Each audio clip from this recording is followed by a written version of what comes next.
Hey guys, it's me, Chibi Tabitha, back at you with another Swooning over stands. If you remember last time, I left us off with a bit of a cliffhanger. So now we're gonna get back into it. You wake up to a loud crash downstairs. Not entirely uncommon in this house, you're quickly finding out, but still disconcerting. More clatters and thumps lead you to the kitchen, where Mabel teeters on a short stepladder in front of the pantry. Standing on her tiptoes, she reaches as high as she can for a small yellow box on the top shelf. Pancake mix. Without a word, you go to her side and pluck the box from the shelf for her, placing it into her outstretched hand. Oh, Sherry, thank you. Grunkle Stan put it on the top shelf for some reason, but I want, no need, some Mabelcakes. It's a breakfast emergency. Why don't you just say Breckmergency? I feel like that sounded better in my head, and then I said the words out loud, and I regret it. She waggles her free fingers in your face, and you can't help but laugh. You can tell the house becomes more alive when this kid's around. Want to help me make them? We only need chocolate milk, coffee, pink food coloring, and pot of Goldos to make this breakfast dream a breakfast reality. Coffee?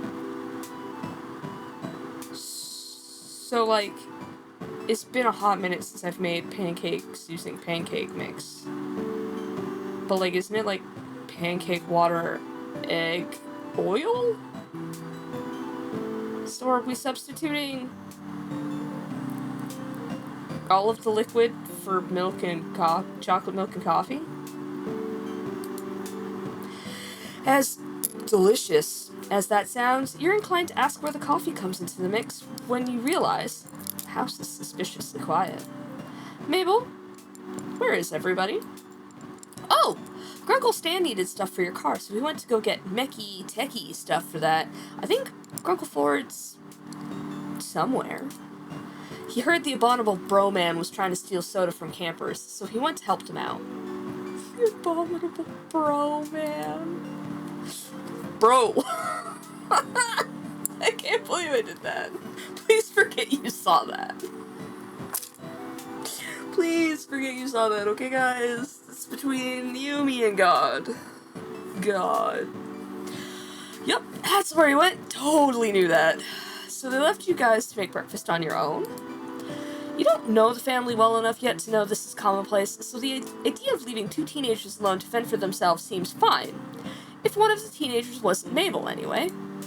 You still don't know how coffee fits into her Mabelcakes, but now you don't really want to know. Dipper attempts to hide the pancake mix from Mabel while she's grabbing the chocolate milk from the fridge. Apparently, he doesn't want to find out either. Now, here's the thing. They're twins. They live together. Whatever the hell Mabelcakes are and however the hell they're made, Dipper is intimately aware of every single step. He's probably had to help her make them. I still don't know about the coffee thing, guys. The coffee seems a little much. But I mean, like, she made Mabel juice, and Mabel juice seemed to be an energy drink on steroids with glitter and plastic dinosaurs in it, so who knows? Mabel, while your Mabelcakes sound absolutely divine, why don't we quick think of something so you don't hurt her feelings? Oh, see, asking the other twin to cook sounds like a bad idea. Sounds like a terrible idea. So let's go out for breakfast. Is there somewhere we could go out to get breakfast? We should really save the Mabelcakes till your great-uncles get back. I know they wouldn't want to miss them. But I want to perfect my recipe. I have to get better at cooking and baking and stuff so I can survive out there in the world. What if in high school I'll have to bake stuff and people are better than me? That's just a fact of life. That's like a huge fact of life. Mabel looks very agitated, tugging at her hair with both hands. If I can't make the perfect Mabelcakes, I can never be on Bad Dreams Dining. I gotta impress Gerald Rambone, Sherry. It's my destiny. Gerald Rambone? Bad Dreams Dining?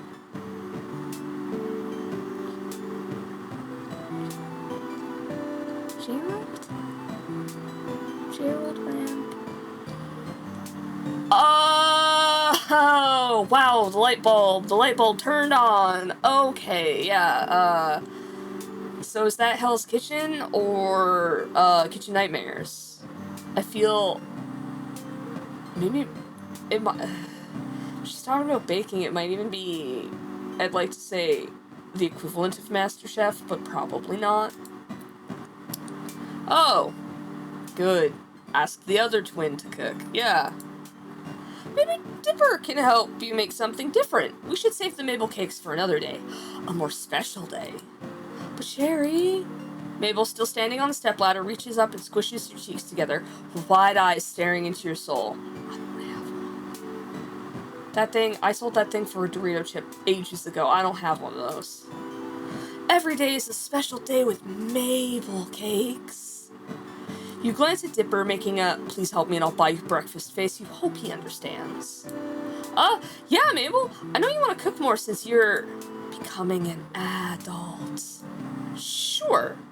But don't you think Uncle Stan and Great Uncle Ford should be here to try them too? And not just me? Again? See? I told you. I told you he knew how. I knew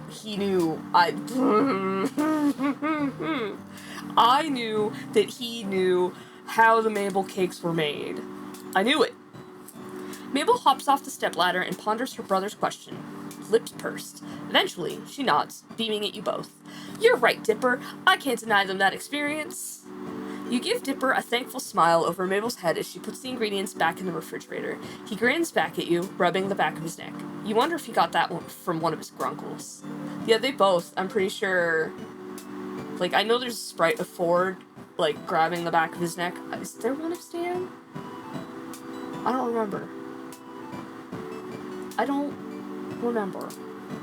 That's clever, now that you think about it. Great, plus uncle, to make grunkle. Saves time on syllables. We should go to Gracie's. They have some of the best pancakes there, with like 3 different kinds of syrup, if you ask Susan nicely. Yeah, it's not super far. Let's go. The kids are about to head out of the kitchen when you realize something. Wait, aren't you going to leave a note for your grunkles about where we're going? Oh, right, good call. Dipper scribbles out a note for Stan and Ford and sticks it on the front door of the shack with one of Mabel's stickers. She just has those. She just has those all the time. I left my bottle out of reach. Whoops. It's still summertime. Stay hydrated. The kids lead the way towards the town, explaining various landmarks and the wild and wonderful stories attached to them along the way. And this is where we saw those 2 ghostly old people. In a convenience store? Strange, but you nod regardless. Maybe she just meant they were so old they looked like ghosts. Now, I could be wrong. I'm probably wrong. But I feel like Dusk to Dawn is on the other side of Gravity Falls. Compared to, like, the shack and Gracie's. I feel like Gracie's is closer to the shack than Dusk to Dawn. Because, like, they all got into Thompson's car. Thompson! Guys, Mom told me to stop. My mom told me you have to stop punching the roof of the van. Thompson! Sorry. Poor Thompson. I'm kind of I kind of dressed like Wendy. Kind of. My hair's wet, so I kept it up. But I've got a hat, not unlike Dipper's. I'm wearing plaid. I don't have any green plaid, so we had to go with the turquoisey blue. It's fine. It's Wendy adjacent. Dipper points out the diner in the distance, a log-shaped building atop a train cart, and the 3 of you head inside. I tried to scroll wheel for some reason. You soon realize that the kids know just about everyone in this town. Several people, young and old, wave at them as the 3 of you find a table, and you get the feeling they're almost famous in Gravity Falls, though you're not entirely sure why. They're pretty cute, though. Mabel blows the paper wrapper of her straw at Dipper's face, and he retaliates by swatting her with the laminated menu. An elderly woman, in a pastel pink waitress dress, comes up to the table, and you catch the name on her tag. Susan. Ah, this must be the proverbial? Proverbial?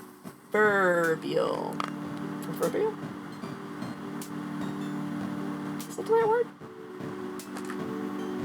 It's Lazy Susan. That's all we know is Lazy Susan. We know her, we love her, she's got the lazy eye. Hiya, kids and stranger. What can I get for ya? I want to do that Lazy Susan voice. Lazy Susan's voiced by Jennifer Coolidge in the show, and she's got a very distinct voice, and I can't do it, but boy howdy do I wish I could do voices. Pancakes and all 3 syrups for me, please, Lazy Susan. Same for me, actually. Lazy Susan turns to you, notepad in hand. Pancakes are good. Waffles are amazing. Scrambled eggs and bacon is just such a good way to start your day. Just protein. Yum, yum, yum, yum, yum, yum. So my best friend and I, we go out for breakfast at the same place all the time. And they have these containers that they fill with syrups. They were talking about syrups earlier, and you also get 3 syrups at this place. You get blueberry, you get I was gonna say maple, but it's table syrup. You get blueberry, table syrup, and I think it's apricot. It's like this golden yellow color, and it's not quite peach, so it's probably apricot. It's got that same kind of, like, tanginess to it that peaches do. But anyways, we only ever use the table syrup, my bestie and I. But the thing is that she has to use the container first, because I will drown whatever breakfast item I have purchased that is drenchable in syrup. I will use almost the entire container for my pancakes, for my waffles, for my French toast. It's like disgusting. It is so gross. I'm aware of how gross it is. She's aware of how gross it is. I've had people take pictures of my plate before and after because it's horrifying. None of them exist anymore, I don't think, because I don't know, the last person who took pictures I haven't talked to in an age and a half, but like, yeah, they'll just, like, take pictures and be like, oh my god, are you actually gonna eat all that syrup? And then I go in with my fork and I just, like, mop it all up and I shove it in my mouth and... Pancakes. I'm gonna get pancakes. Waffles are good. Waffles have the little they're, like, cup-shaped. You get more syrup per fluffy goodness. But pancakes are classic and everyone else is getting pancakes and I would feel very upset if I didn't get pancakes. Coming right up, sweetie. Actually, the last time my friend and I went out, we split. One of us got French toast and one of us got a waffle. And I think I got the French toast, she got the waffle. She gave me half of her waffle, I gave her one of my slices of French toast, and that's how we lived our lives that day. It was pretty good. It was pretty glorious. Lazy Susan winks, with her good eye, of course, and heads to the back of the diner. No! So when Lazy Susan winks in the show, she goes, wink, and she, like, lifts up her bad eye and then closes it. It's... I'm just rambling. This is just, like... Welcome to the episode of me rambling. The wait for your food to arrive feels longer here than most, mainly due to Mabel and Dipper using this time to interrogate you. First, it's somewhat intimidating. You literally crashed into their house and started hanging out with their great-uncles, so they have a lot of questions. I mean, I've only hung out with Grunkle Stan. I'm pretty sure. Have I only hung out? I mean, I picked Stan. Yeah. I was like, I picked Stan. I remember picking Stan. It was like, he gonna go see Boulder Stan, and I was like, Stan. Once the irrational fear of 2 13-year-olds fades out, you recognize their interview for what it really is. They care about their grunkles. If you do start hanging out with them more, they want to know as much about you as possible. Mabel's questions are somewhat nonsensical, so if you were stranded on a deserted island with no boat, no cheating, what would you take with you? Probably an instrument. Or a knife. While Dippers are more careful and calculated, what were you doing before you came here? School, work, both, neither? Did you know about Gravity Falls before you crashed in the shack? According to my character, the answer is no. I saw a sticker on a bumper and I was like, hey, that sounds good. Let's go there. You know what? Scratch the knife. I'm gonna bring an instrument. You can make knives. Knives can be made. Instruments, much harder. I know enough about instruments, but not enough to make one. Entertainment!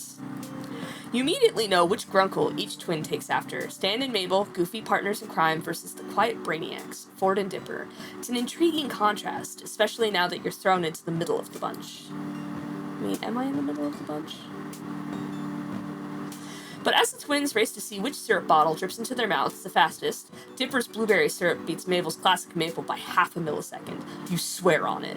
You know that these kids do a lot more for their great uncles than just be cute counterparts. And here we go. Enjoy, kiddos. Let me know if you need anything else. Lazy Susan gives out the respective plates and the kids go quiet, shoveling down their food like they've never been fed before. Between mouthfuls, you get a few more questions about yourself and your theories on aliens versus which member of M Synchronized was your favorite. Oh, M Synchronized, got it. But the table is near silent as the three of you eat. That is, until Mabel speaks up through a mouthful of pancake. So Sherry, if, in a totally made-up and not real situation, you had to pick who your favorite was, who would you pick, Grunkle Stan or Grunkle Ford? Seems too planned compared to her other cutesy questions. Dipper elbows his sister, not so subtly, and she elbows him right back, wide eyes staring at him in a sibling-linked look you can't decipher. Like, say you're in a movie. Like one of those weird movies Grunkle Stan watches on TV with the ladies in poofy dresses riding horses. Hoop skirts don't go on horses. My limited knowledge of hoop skirts and horses have led me to the conclusion hoop skirts? I mean, bloomers were kind of like shorts, I guess. But hoop skirts they're not really designed for anything other than standing. They were barely designed for sitting. Hoop skirts were a nightmare. I mean, I don't know anything about modern hoop skirts. Maybe hoop skirts have changed. But I'm pretty sure riding dresses and puffy dresses are different. They're different, Mabel. They're different. Awfully specific, but you let her continue, taking another bite of your food. You're the main character of this movie, and you got two guys who are both madly in love with you. Whoa. This one doesn't mess around with getting right to the point, huh? But you could only marry one of them, so you could be the next in line for the throne. What would you do? If Grunkle Stan and Grunkle Ford were your choices, who would you go with? Well, that's kind of weird, isn't it? Like, really weird. And kind of gross. Man, dude, I got the hot spring for great uncles. It's no more weirder than that. Come on, Dipper, this is important information that's vital to my research. What research? Not your business yet, but I'm still gathering other research. Mabel leans towards Dipper's ear to whisper, waggling her brow at you before she replies, not a whisper, but quite the opposite. Researching how you're a huge nerd! And with that, Mabel catapults the spoonful of melted butter from atop her pancakes onto Dipper's cheek with a very satisfying splat. Dipper jerks in disgust but retaliates by smearing strawberry syrup onto Mabel's nose, a drop of stickiness plopping onto her sweater. Okay, so the syrups are strawberry, blueberry, and maple. What a fascinating combination. Ew, gross! You're gross. There's no vitriol between the twins, but lots of giggles and a few more various food missiles. Eventually, syrup streaks Mabel's cheekbones and some of her hair, and Dipper has a small piece of pancake stuck to his face. Just peel that sucker off. You guys are dorks. Maybe you're right, but we're twins, so it's adorable. If you say so, Mabel. Wait, quick, Sherry, take a picture of us while Dipper's got pancake on his face. I have what? He swipes quickly at his face, and after several passes, gets it off. Aw, I was trying to get more candid pictures of us. Mabel, you have syrup everywhere. Really? Ugh, then it would have been a perfect photo. Here, let me get it. Your hands are sticky enough. You get back up with napkin in hand. You get back up with napkin in hand and try to wipe some of the syrup off Mabel's cheeks. The excess syrup swipes off easily, but a good portion doesn't budge. I mean, maybe syrup as makeup is the next new look. That's one word for it, kid.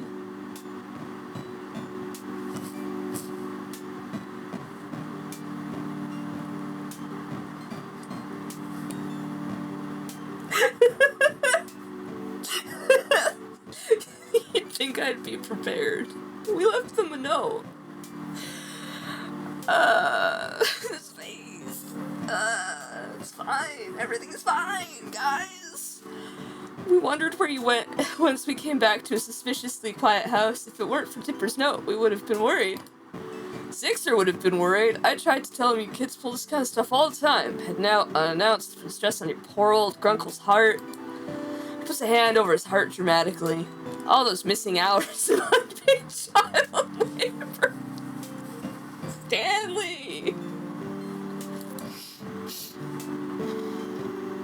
A quick water break while I avert my eyes. I'm gonna look at you guys. Hey guys, what's up? How's it going?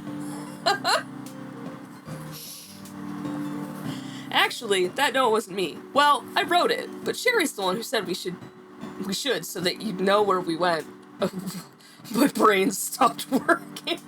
They're on the screen and my brain's just off. Both Ford and Stan turned to look at you surprised. Really? Figured these two knuckleheads dragged you here. Why not make breakfast at home? This place is at least a 15-minute walk from the shack. Well...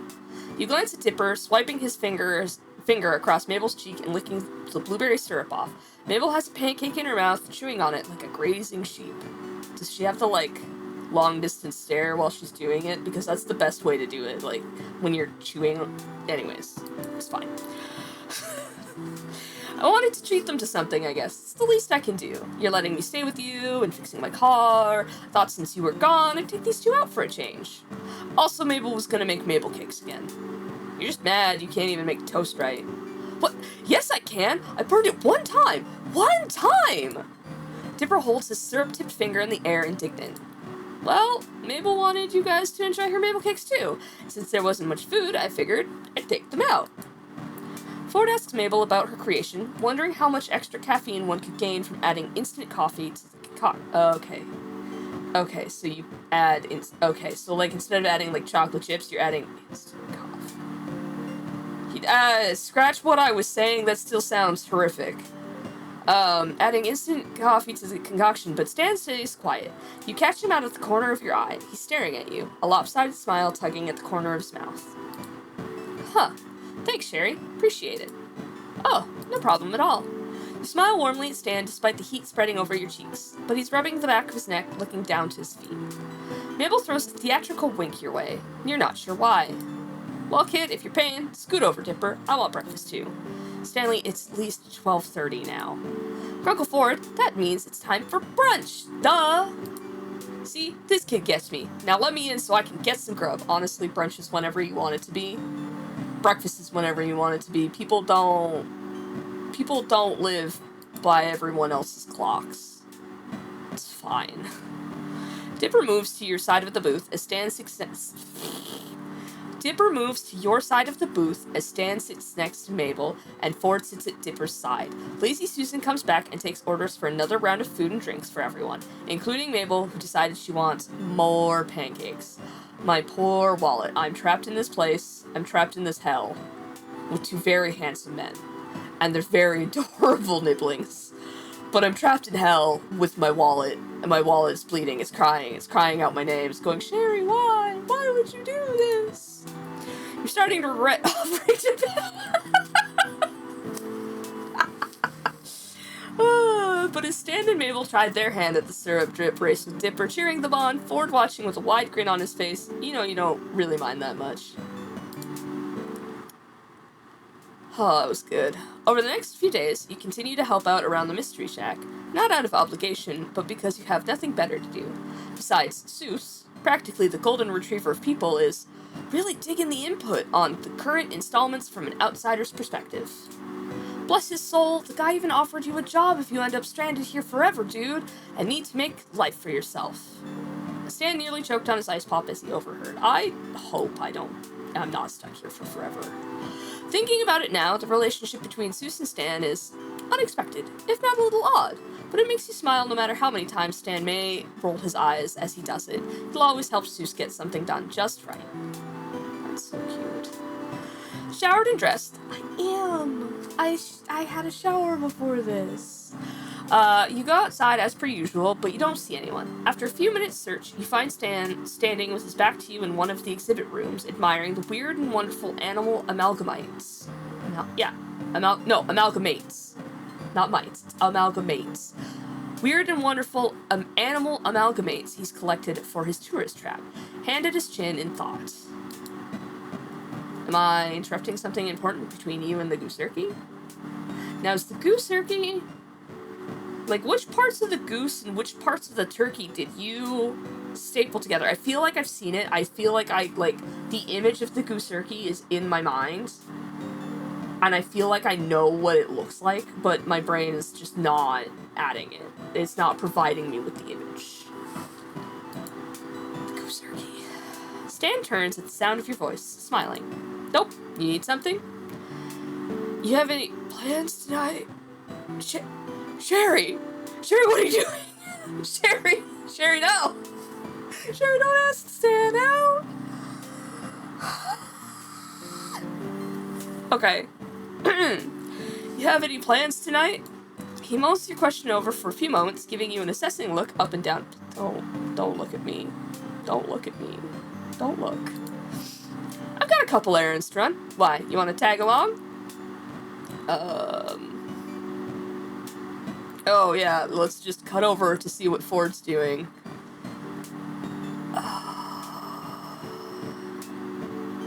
Errands. So the choices are, sure sounds like fun, only if you need a partner in crime. Depends what kind of errands you've got in mind. Actually, I'm gonna go see what Ford's up to today. I'm gonna go with need a partner in crime. It was already mentioned once in the dialogue. I feel like that's just that's the one you should be picking, right? Stan blinks in surprise. Ha! What are ya? Psychic?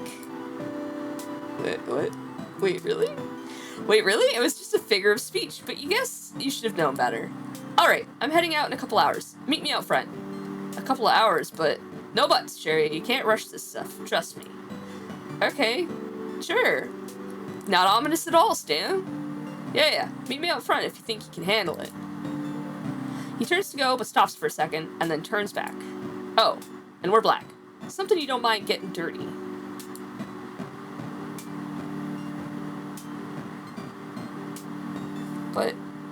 But my plaid, I don't want to get changed. And before you can ask why, he's gone into the depths of the shack.